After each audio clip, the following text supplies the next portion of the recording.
وسلم نے اس موقع پر استعمال کیا، اللہ کے رسول نے اس موقع پر استعمال کیا. سامنے ابو ذر ہے، سامنے مہاجر انصار ہے، صحابہ موجود ہیں، آپ نے یہی لفظ استعمال کر کے ان کو ترغیب دلائی، ان کو تنبیہ کی ہے. جاہلیت کی پکار ہے، جاہلیت کی پکار.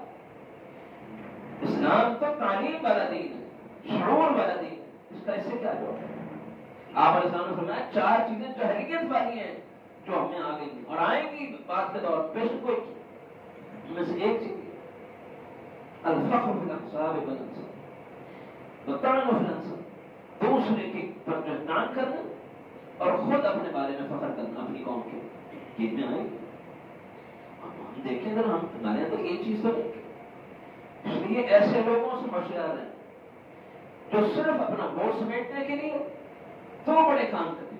ایک تو یہ کہ آپ کو جاہلیت والے اس معاملے میں ڈالتے ہیں اور آپ